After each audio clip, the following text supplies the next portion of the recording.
Okay, great. We're going to get started now. Um, Hello and welcome. My name's Laura Hine. I am the Operations and Events Manager at Tinnitus UK. And I'm really glad to welcome you all this evening for one of our members webinars, which are taking place once a quarter, where we can learn more about tinnitus, pieces of research, things that can hopefully help you on your tinnitus journey. Let's just get that. So as we put here, the sessions will be held online every quarter, and the next one takes place in October. I'll send over the details of that one following this session, as well as a recording for this session. So the session tonight is being recorded and it will be emailed to you after the event, so you can watch it and take notes as you please. There should be you should see within your panel a question and answer section. If you have any questions throughout the session, please type in to the Q&A and then we will field those questions at the end and Robin will be able to answer them for you. If we run out of time, then we can complete those questions afterwards and you can email them to me and we will pass them on to Robin, who will be able to respond. I will add in the feedback form within the chat area. And if you have any other queries or questions, please add them into the chat. And yeah, so please ask any questions as you go and we'll field them at the end. As I've said, please, if you could fill out the feedback form, that would be fantastic. It really helps us improve our webinars. And if there's any other types of content that you would like to hear in our webinars, then please pop that into the feedback because that really helps us with content. We're looking at some really exciting pieces of research and pieces of content for the future. But if there's any that are really burning questions for you, then please let us know. Thanks so much for joining us. Anyway, so without any further ado, I'd like to introduce you to Robin Guillard, who will be presenting today's webinar. He's a postdoctoral researcher focused on tinnitus and its interaction with sleep. He has a background in engineering and entrepreneurship and has gained clinical trial experience and initial entrepreneurial experience, but he chose integrity over placebo-based solutions, which really makes us know that he's going to focus properly on actual tinnitus support. He recently completed his PhD in neuroscience, and he's the co-founder of the app Siopi, which is a mutual help platform for tinnitus patients and research. He's passionate about advancing long-term evidence-based solutions for tinnitus, and today we'll be talking about sleep and tinnitus and why sleep can make tinnitus vary in some patients. So I'd like to pass over now to Robin. Thank you so much. And as I said, if there's any questions, please pop them into the Q&A and we'll field them at the end. Thank you so much, Robin. Hello, everyone, and thank you very much. I will try to display my screen. Well, is it working properly on your side? Yes, I can see it. Perfect. So we'll start. So yes, there will be a lot to cover today. So I hope I will manage to make it on the time that was allocated to me. I will mainly talk about tinnitus and sleep, but I will shortly begin by addressing a topic that is also very important, which is the fact that tinnitus is, well, unsolved for now, but also that tinnitus is heterogeneous and that not all the patients have exactly the same thing. And on the side of science, we still don't have a consensual agreement on how many types of tinnitus exist in the nature and how to properly discriminate each different case, let's say. And due to that, also for doctors, there is not a total consensus on all the existing types of tinnitus, and the final consequence are actually for the patients, where, well, a lot of patients experience medical wandering due to the fact that the diagnostic in different subtypes and subgroups of tinnitus is not exactly well done due to absence, actually, of knowing what is the real answer. And this is a topic that above what I do on tinnitus and sleep is also very important, and I devoted some time in my PhD to study and contribute to this topic. All right, so to start with tinnitus heterogeneity and what I tried to do during my PhD. We made a machine learning analysis, but with let's say a target, which was to try to identify potential homogeneous subgroups of tinnitus patients. And to do this, we used a quite big database of tinnitus patients that was gathered by an ENT doctor in the north of France, which is called Dr. Vincent Loche. And he made some comprehensive questionnaires each time a patient came into his office, and we analyzed all this data. And the goal of our study it was actually to try to identify these subgroups, but using, say, some leverage. Let's say that actually knowing what are the subtypes of tinnitus is not an unsolved problem, but we could say that it's a partially solved problem.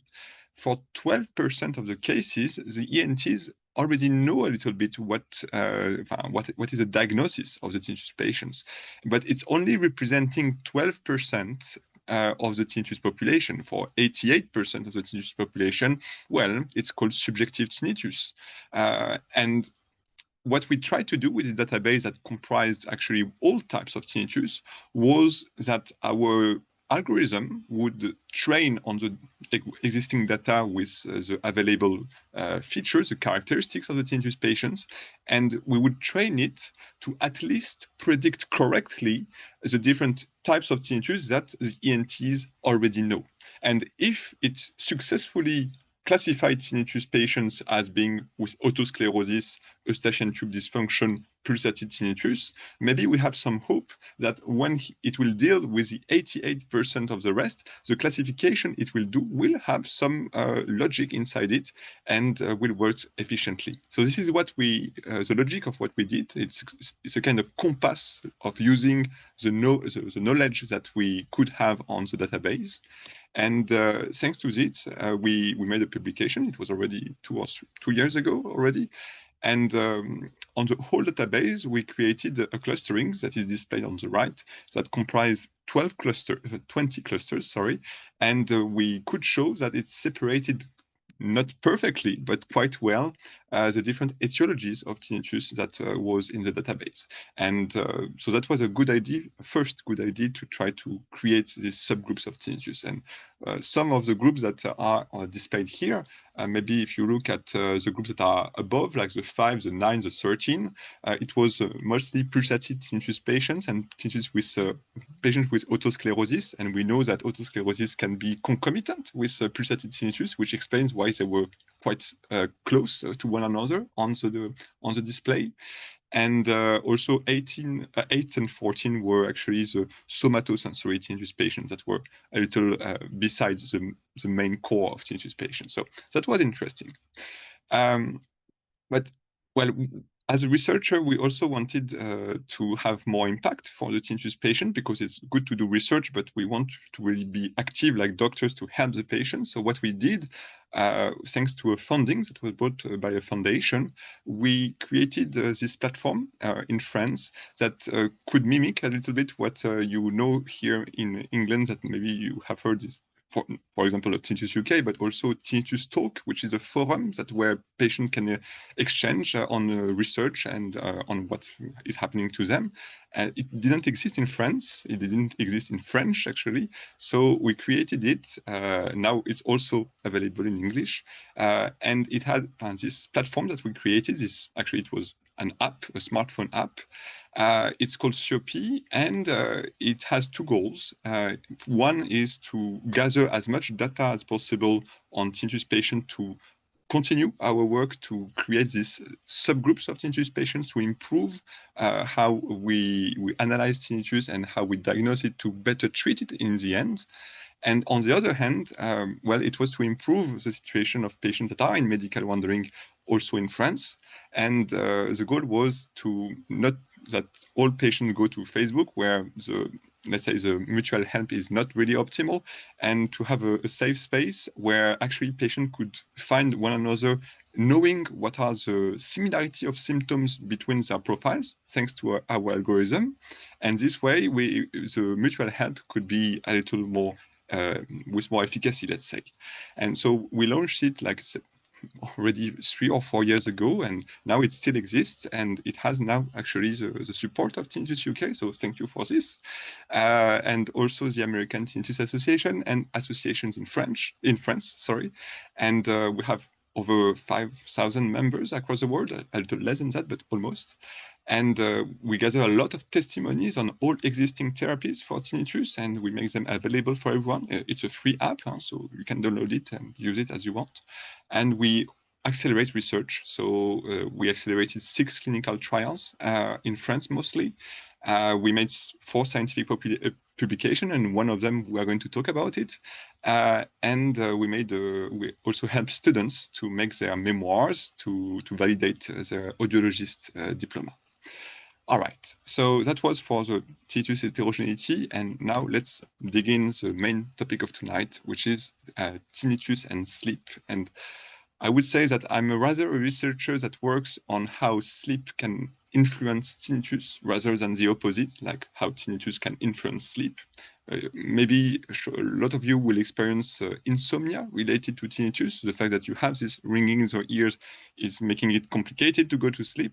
But some patients, even, let's say it's weirder, that when they wake up, what they will report is that the tinnitus might change. And in one out of 5 tinnitus patients will tell actually that when he or she does a nap in the afternoon, for example, when he or she wakes up, the tinnitus will be louder. So that's very weird. We expect that when someone does a nap, he or she will feel better. So how does it happen that it can go worse?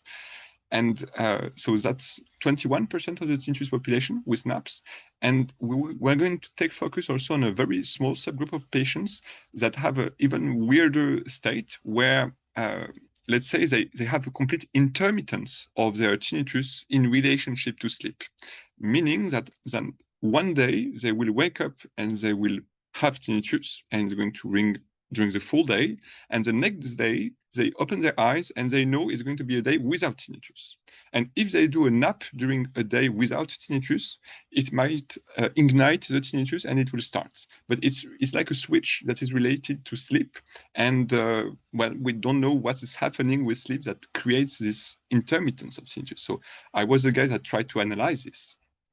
All right, so to give this number of 21% of people that have tinnitus in relation with nap, increase of tinnitus after naps, we actually made a big analysis on 2 databases, and the whole included like 9,700 patients. And on these 2 databases, we found like the same repartition, where most of the people, like 70% of the databases, were people that didn't report any changes with naps with tinnitus, and 20% of people would say tinnitus would increase after nap, and 10% would say tinnitus would decrease after naps. So we published it and we described the symptomatology of the patients that would describe either case. Here is a description of what was the profile of symptoms of people that say it's going to be worse after a nap. They say that basically tinnitus is a higher burden for them. It's not easy when even sleep can not make you feel better. And also what was interesting is that they described a global hypersensibility of their tinnitus to various stimuli. It was not only sleep, it was also sounds. With sounds, it could increase tinnitus. It was also sport. It could be also somatosensory maneuvers, so making movements of the jaw or making movements of the neck would increase tinnitus. Stress would increase tinnitus, sleep, obviously, and tinnitus would tend to vary with sometimes new sounds would appear, with like fleeting tinnitus, we call it. And we also remarked that even if it was rare, some patients would say, I have sometimes ear plugged when I wake up after sleep. All right. So after that, we went a little in more detail, let's say, by doing a polysomnographic study. So it was in a hospital in France, and patients would come to the clinic and we would make a sleep assessment with apparatus to do so. So it's a classical examination of sleep. It's we place a lot of electrodes on the brain and some sensors to measure the breathing. And through that, we are able to make an assessment of how you sleep, different sleep stages that you are in. And our goal in this first study was to evaluate what was happening in these patients that were having on or off tinnitus relationship to sleep. And we compared them to a control sample of tinnitus patients, which were patients that said, I do have tinnitus, it's constant, it never varies, despite my sleep, despite everything, it's always there. And we were just wanted to see what are the difference in the sleep characteristics. So when we did this study, what we found out was that people that had this intermittent tinnitus in relationship to sleep, they had a lighter sleep, let's say a shallower sleep, meaning that they had more light sleep and less deep sleep and less paradoxical sleep, or what we call in English, rapid eye movement sleep. So both these sleep stages seemed to be damaged. And when we looked a little closer to what was the characteristic of the sleep of this intermittent sleep patient, in relationship to the sleep stages and the variation of tinnitus, what we found out was that the less they did rapid eye movement sleep during the night, the more they had tinnitus at the end of the night. Meaning that if they had a lot of rapid eye movement sleep, then maybe they would wake up without tinnitus or with lesser tinnitus. And when they had not a lot of it, it would increase tinnitus at the end. So that was interesting to observe. But it was 1 night per patient. And this patient, depending on nights, it will vary up and down. So it would be better scientifically to study patient longitudinally, making different time points. But well, we didn't have the budget to do that, but at least we could try with 1 patient first. And this patient, he was very motivated. He came 7 nights with us at the hospital. And each time we measured with the same procedures tinnitus before he went to bed, after he woke up, and we made all the polysomnographic measurements. And we confirmed the relationship between the rapid eye movement sleep and the variation of tinnitus, less rapid eye movement sleep, more tinnitus in the morning. And we also observed that the more there was snoring during the night, the more he had tinnitus in the morning. All right, so, but that's 1 patient only. After that, we wanted to make it a little more serious, so we did another protocol, and this time it was more about naps. And this time also, so we took a little more patients, it was 37 patients. We recorded over 200 naps. And why we did that is because this time we wanted to measure several times each patient, because depending on naps, some naps would increase tinnitus, some naps would not increase tinnitus, and we would be able, through multiple measurement of each of the patients, to assess what are the specific characteristics in each patient that would be linked to the variations. So each patient participated to 6 nap attempts over 2 days that had the same schedule. And each nap assessment, each nap attempt, let's say, first there was the same polysomnography measurement devices that were on the body of the patients, and they would do a lot of testing before the nap and the same testings after the nap, including the measurement of tinnitus loudness through what we call minimum masking level. And this way, we could really make some good correlations between what was happening in the audition or in the somatosensory maneuvers or actually in the sleep to be able to relate it to the variations of tinnitus. So that was our goal. Okay, so we had some hypotheses when we launched this. Maybe you have heard of what is somatosensory tinnitus. It's when people, they have variations of their tinnitus when they do maneuvers of their jaw or with the neck.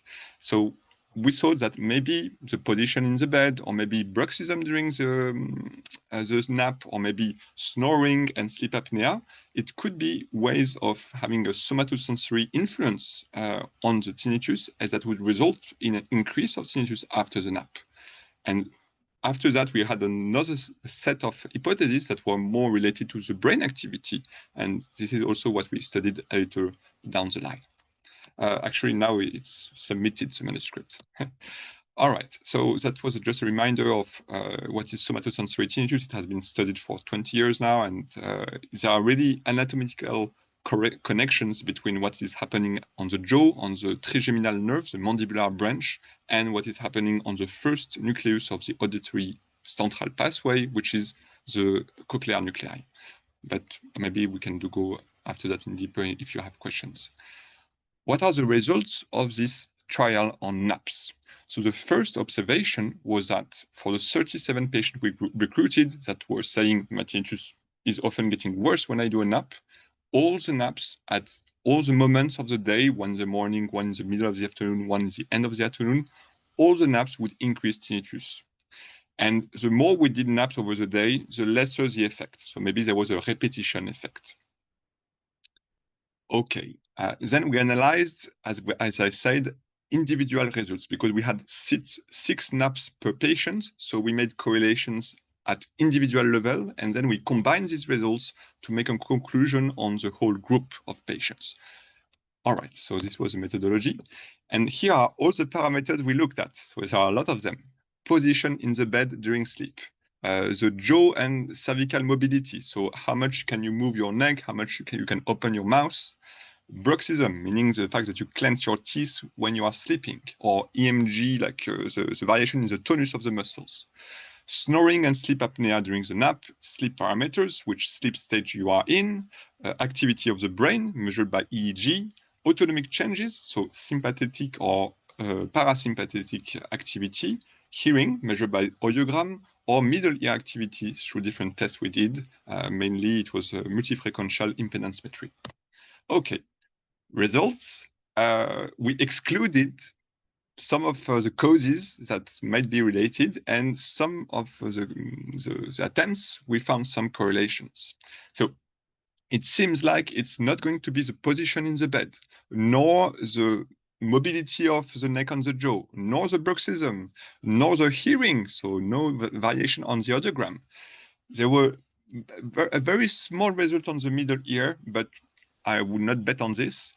So all these reasons seems to be not related to the variation of tinnitus with naps.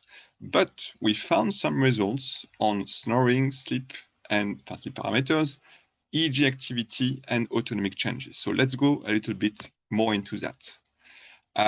So we found a correlation between the variation of tinnitus and snoring duration and snoring sound intensity and the total the total duration of breathing events during the naps. Meaning that the more you seem to be snoring during a nap, the higher chance you're going to have higher tinnitus when you wake up. Secondly, we made short naps. So it was between 5 minutes and 25 minutes. And the longer you had a nap, it seems the more chance you had a variation in your tinnitus, and in most cases, an increase. There was also sleep characteristic patients that are called sleep spindles that are related to actually gating of the auditory information that were altered in relation to the tinnitus. It's going to be long to talk about this, but we'll see maybe in the question if you want to know more. And some brain activity that actually have been identified in relationship to tinnitus. It's in the theta band. So it's, I would say, theta band is between 5 and 8 hertz. But it has been related to tinnitus in a theory of tinnitus that was developed by Professor De Ridder, and that is called thalamocortical dysrhythmia. Again, we can develop this question if you want. What is more also accessible is the fact that we found a difference in heart rate in relation to these naps. So meaning people that woke up from the nap and had higher tinnitus, they had their heart faster, actually, higher heart rate. And this is a sign of a sympathetic activity. So meaning maybe more stress in relationship to the increase of tinnitus. So actually that's a little the same. I would just want to take some more time to describe why snoring might be related to tinnitus, actually. So we saw earlier that somatosensory tinnitus is related to the innervation of the trigeminal nerve and the connection it has with the auditory pathway. And among the muscles that the trigeminal nerve of the mandibular branch innervates, there is one that is actually related to the soft palate, the eustachian tube, and even the middle ear. And this muscle is called the Tensor veli palatini. So it's deep in the throat, like au fond, at the bottom. And this muscle is related to snoring. This is a muscle that actually is getting relaxed, and then it fluctuates and moves a lot when you are snoring and making a sound. And during sleep apnea, it will completely collapse at the end of the throat, and actually it's going to block the air, and then there is a lot of tonus to reactivate it. So we feel like proprioceptive stimulation of this muscle by vibration, like the snoring, or actually when sleep apnea happens, a vigorous activation of the muscle might be the source of a somatosensory activation and cause an increase in tinnitus. But that's an hypothesis. But we are working on it, and we are investigating sleep apnea currently in relationship to tinnitus, and working to try to find out if it's alleviating sleep apnea can also help tinnitus. So we are making a trial on this currently. All right. So now to go on another small topic on these patients that describe intermittence of tinnitus in relationship to sleep. So we had a research question that was simple, that was, is it random? Like, are people tossing a coin every morning, and either it's going to be one side or the other, and tinnitus is there or not? Or is there some kind of pattern maybe over several days? And to do this analysis, what we did is we asked 20 tinnitus patients that has this specific sleep intermittent tinnitus to just record their tinnitus through time by doing some kind of diary where tinnitus would be assessed in the morning and the evening during 2 months. And we also recorded their sleep diaries, so when they went to bed and when they woke up, and when they did a nap. And at the end of this, we recruited 20 patients, and we had 17 patients that completed enough data for us to make an analysis. We had a priori hypothesis because my mentor, who is an ENT doctor, Dr. Alain Landero, he saw a lot of these patients, and he told me, Robin, we really think that it's going to be a rhythm between 3 and 4 days. Like it's 2 days with tinnitus, 2 days without, 1 day with tinnitus, 2 days without, etc., etc. So we tried to identify if there was a pattern of rhythmicity in this kind of range. So here is what it looks like. It's like 2 months of recording of the intensity of tinnitus for one patient. And this is a blue line going through time. And each gray rectangle is when the patient described that he went to bed and he was sleeping. And as you can see, sometimes tinnitus is completely off, it's 0, and sometimes it's there, it's fluctuating. And what we did is some kind of Fourier analysis, so like a spectral analysis, to see if there was a rhythmicity, so some kind of frequency that was present in this signal. And so we use something a little more complicated than just a Fourier analysis, but we tested on a specific frequency band that corresponded to 3 or 4 days. Actually, it was 2.5 to 4.5 days. But to make the work a little more rigorous, we also took some control frequency bands, meaning that the frequencies above and below were included in the control frequency band to be sure that the rhythmicity was specific to 3 to 4 days. And we also analyzed the sleep diaries in relationship to the variation of tinnitus. The results were that for these 17 patients over the whole group, there was a specific rhythmicity of 3 to 4 days. And it was highly significant. It was not present in the control frequency band. It was not a weekly rhythm, for example. And what we also found out, which was surprising, that was no relationship between the sleep duration and the variation of tinnitus. It didn't depend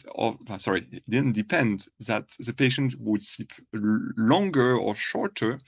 It would not create the variation of tinnitus. There was some kind of rhythm, and it was independent of sleeping more, sleeping less.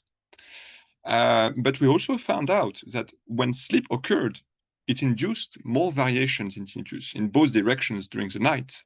And when there was a nap, it was always related to more increase in tinnitus. So it's different between naps and nights, and it's very weird, but now we have some ideas about this. Then I collaborated, I discussed with this result with a German researcher, and he was a little challenging with me. And he said to me, yeah, I have a database. We can look at it. Just let's try to replicate this result to be sure that you are right. So we took a big database that was Track Your Tinnitus database, and we extracted from it 17 patients that had the same symptomatology and also control groups as well. And to be short, I would say that we replicated the results on the same types of patients. So patients that has this intermittence in relationship to sleep, they also had in this database a 3 to 4 day rhythmicity. There was a little bit of weekly rhythm, so meaning maybe during the weekend it was better. And for the control group that said, my tinnitus is completely constant, it never changes with sleep, we didn't see any rhythmicity.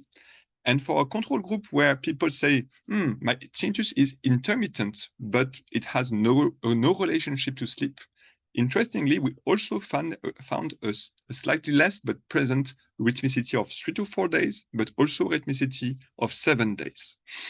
Why? We don't know yet, but it was observed. Then the German researcher asked me a little more and said to me, we can go further. So let's try to do the reverse. Now you take all the patients in my database, all the people that have a specific rhythmicity of 3 to 4 days, and you try to see which are the symptomatologic characteristics of these patients. And let's try to find if these guys, they match the symptom profile that you have studied so far. And actually, it worked. So I was very happy with this. So the first symptom that came out of this analysis was naps would get the tinnitus worse, and the influence of sleep on tinnitus and the relationship for the variation of tinnitus and the relationship with stress. So all the patterns that we had found earlier. So that was interesting. But what does it mean to have a 3 to 4 day rhythm like this? In the literature, when we looked at it, we don't know actually. There are some papers that are talking about people having a 3 to 4 day rhythm in different topics. But sorry, this slide is a bit in French on the right. And it was not convincing at all. There were some papers that were talking about sleep, and some kind of rhythmicity, either on the whole duration of sleep or the rapid eye movement duration of sleep. But well, it's not convincing. It's not a lot of paper on this, and it's not a lot replicated. So for us, why not? But a little more convincing should be fine. Should be better. So I discussed it with a mathematician in Canada, where I spent some days, and I asked him, well, to observe the result I got, do you really need to have a biological clock that ticks a 3 to 4 day rhythm in your body? Or actually, maybe if you just toss a coin, maybe you can find and create a rhythmicity of 3 to 4 days. So I just asked him, is it possible? And he told me, well, if you have a regular coin, it's not going to work. You're not going to observe what you observed. But if you have some kind of weird coin that remembers what happened during the 2 last times you launched it, then it's going to work. Meaning that a process, a random process that has some kind of memory of what happened during the 2 last days, it would create the same results as what we observed. What it means for research is that it's not necessarily a biological clock in the body that ticks a time between 3 to 4 days, but it can be a random process that has some kind of memory. And actually, in the domain of sleep research, we know a random process that lasts several days and that has a memory. And we call it sleep depth. Like when you are tired for two days in a row, the third day you are going to have to rest and you're going to have a deeper sleep than what you had during the last 2 days where you had a lot of activity. And this regulation over several days, it could explain partly what we observed in our results. So this is something that we are looking a lot into currently. And we looked into it with actually one of your English fellows that is a psychologist and that has collaborated a lot with us on this paper. He's a co-author actually, and he's a patient that has sleep intermittent tinnitus. And when he did the trial with us, he was one of the 17 patients. We observed that often he would wake up 1.5 hours after going to bed. like he went to bed at midnight and woke up at 1:30. And each time it happened, it would lead to a decrease in tinnitus loudness. But when he did the nap in the afternoon at 3 p.m. and with potentially the same duration, it would lead to an increase in tinnitus. So same duration of sleep, two different outcomes. It's 3 p.m. is going to be leading to an increase. Midnight, it would lead to a decrease of tinnitus. So we wanted to know if it's a circadian effect, so period of the day, or related to the degree of sleep depth. And I was brave enough, and he was bold enough to try to make a full sleepless night. And after this sleepless night, waiting until 3 p.m. and doing a nap of 1 hour and a half. And when he did that, actually he did it twice, it led to a decrease in tinnitus. So same hour, but more fatigue would lead to decrease in tinnitus rather than increase in tinnitus. So that is indicating a potential effect of sleep depth. So this is really what we are looking into. We are currently working on modeling sleep depth over time through the sleep diaries. And a first model that we did, we showed a little effect in the same direction as for the patient that participated it.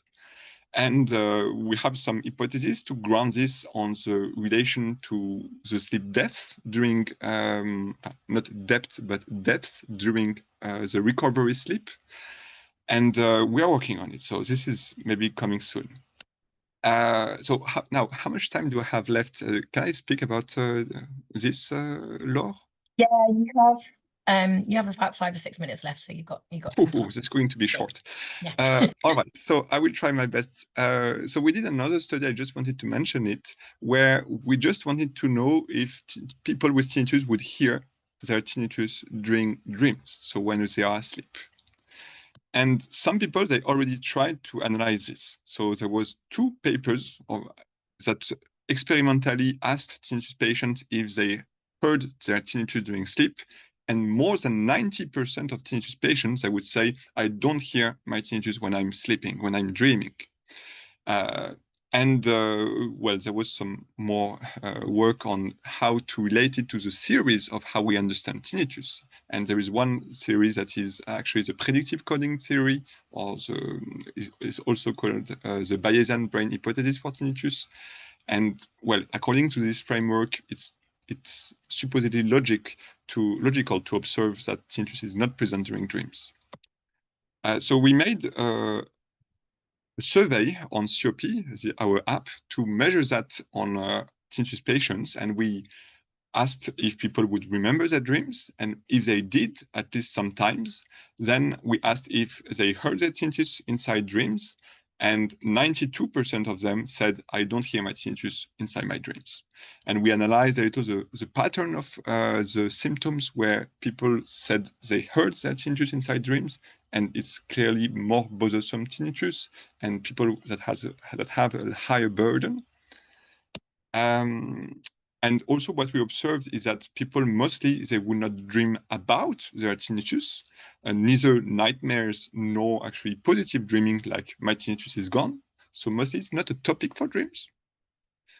And a more interesting question, a novelty, let's say, of our trial was to investigate the rare cases where patients describe that they remember that they were dreaming inside the dream. So what we call lucid dreaming. So I'm not an esoteric guy, as you may have understood.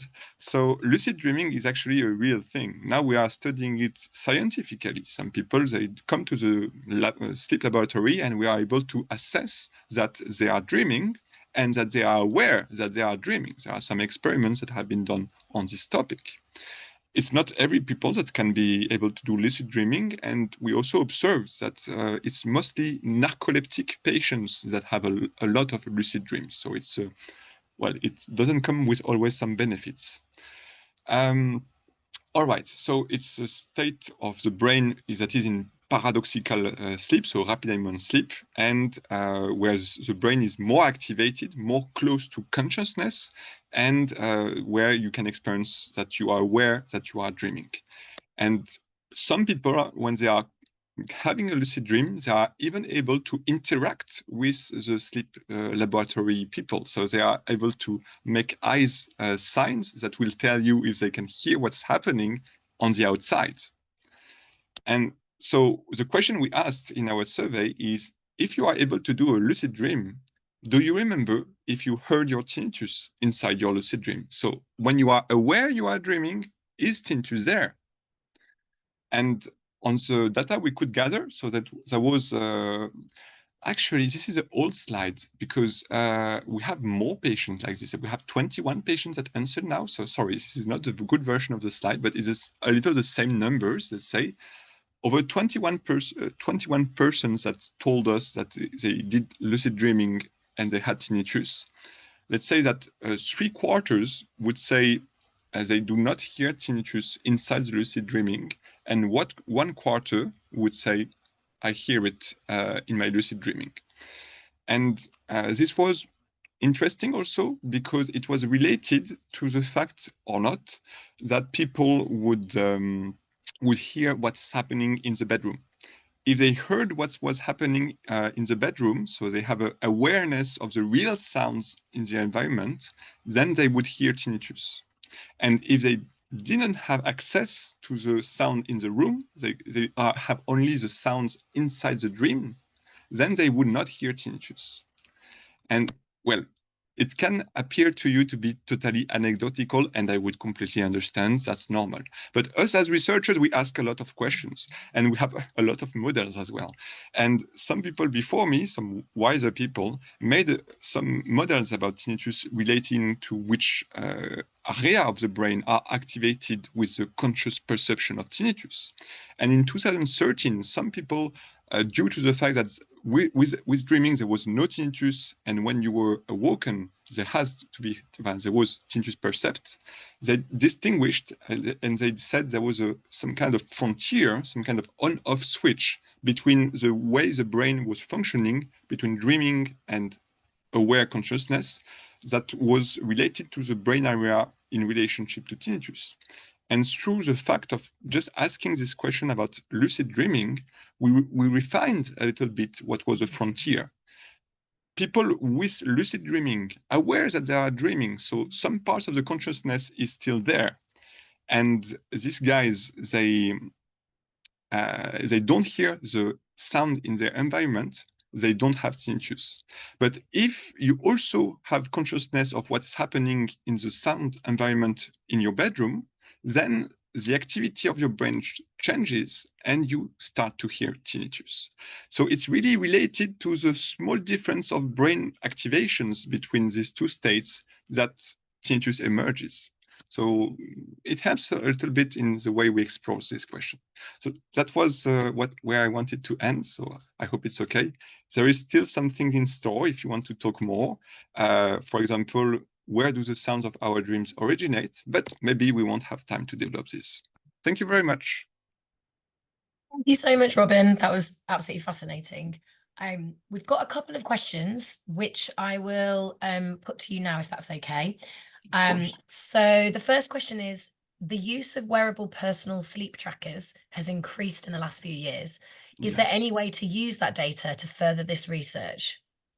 That would be interesting, yes, to gather more data with sleep trackers on tinnitus patients. But above all, if you make a tinnitus diary along with your sleep tracker, meaning that each day you would evaluate tinnitus maybe in the morning and in the evening, and you also have this data of your smartphone or ring or watch, and then we try to see if there was some correlations between the two. So this was something that I really wanted to do, actually with one of the researchers in Great Britain, which is Ashir Aaz. He wanted to make a protocol on this, but we didn't have the funding.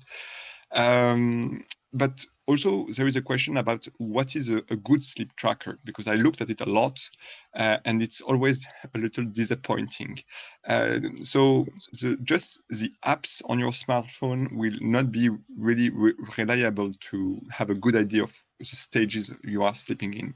And also, actually, the watches are not that good either. The things you put under your pillows or under your matla are not really worth it either. Sorry to say it. The best thing we could find currently are more rings. This is not actually a smart ring, but this is just a ring. But smart rings such as Oura ring seems to be good at doing good measurement, and also some headbands where you have direct activity from the brain. So these are the two devices that are able to say a little bit which sleep stage you are in. For the rest of the devices, I would just trust the sleep duration. All what is described as being light sleep, deep sleep, or rapid eye movement sleep is not really reliable. That's really interesting and also good to know. The next question is, what do you see as the possible future clinical implications of this research for tinnitus patients? Will you be doing next? Yeah, so there are two avenues for me to go on. First is one where we investigate potentially how alleviating sleep apnea or snoring can reduce tinnitus as well. And we are currently making a pilot study on this, and we have some significant reduction in tinnitus. But it's a pilot data, and we made it a little fast, and I want to do it more seriously.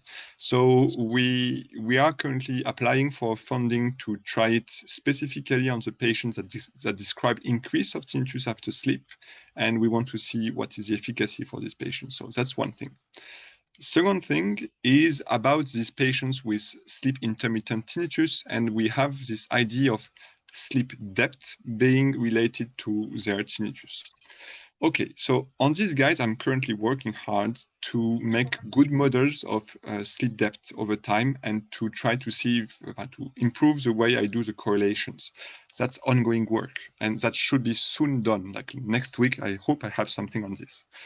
But a little longer in the future, what I want to investigate is maybe more which kind of sleep depth is important and in relationship to tinnitus, because previously we found something about rapid eye movement with tinnitus.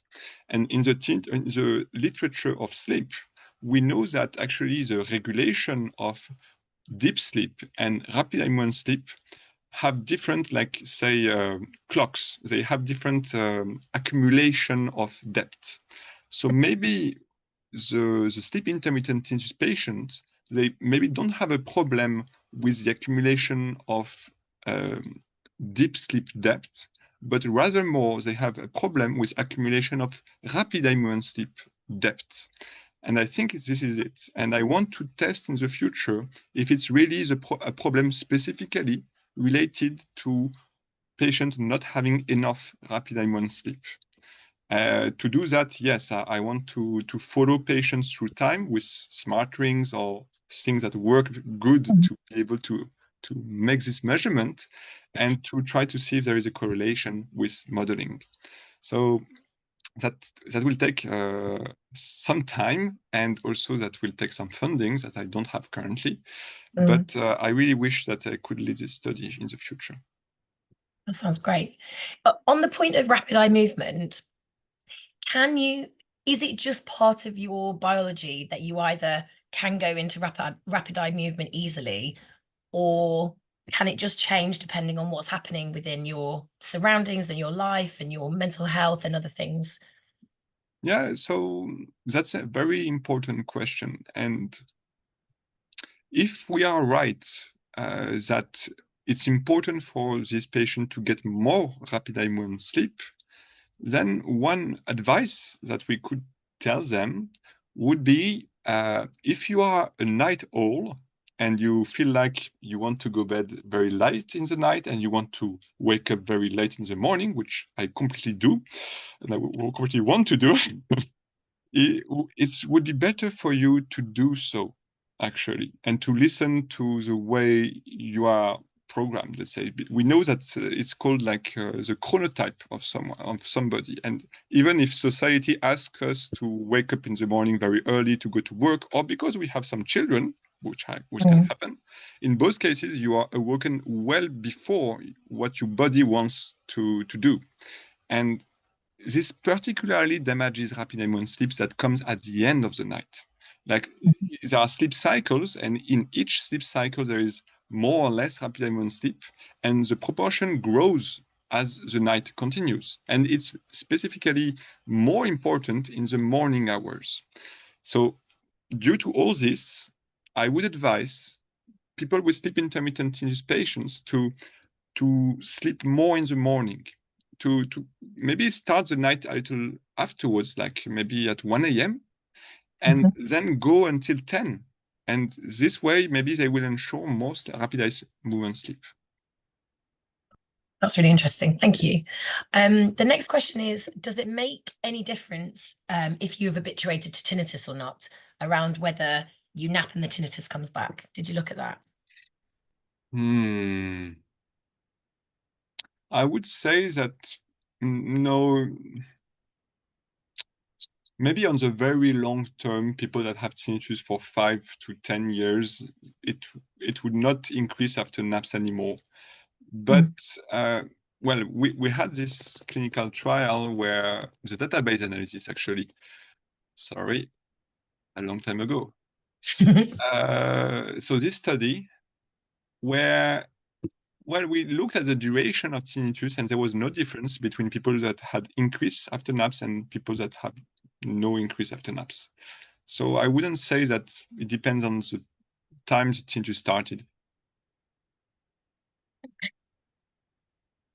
The next question is, did people report if whether after a nap and an sorry, let me start again. Did people report if whether after a nap and an increase in noise, this normalized during their day or stayed the same? Sorry, can you repeat, because Sure. I didn't see. Sorry. Yeah.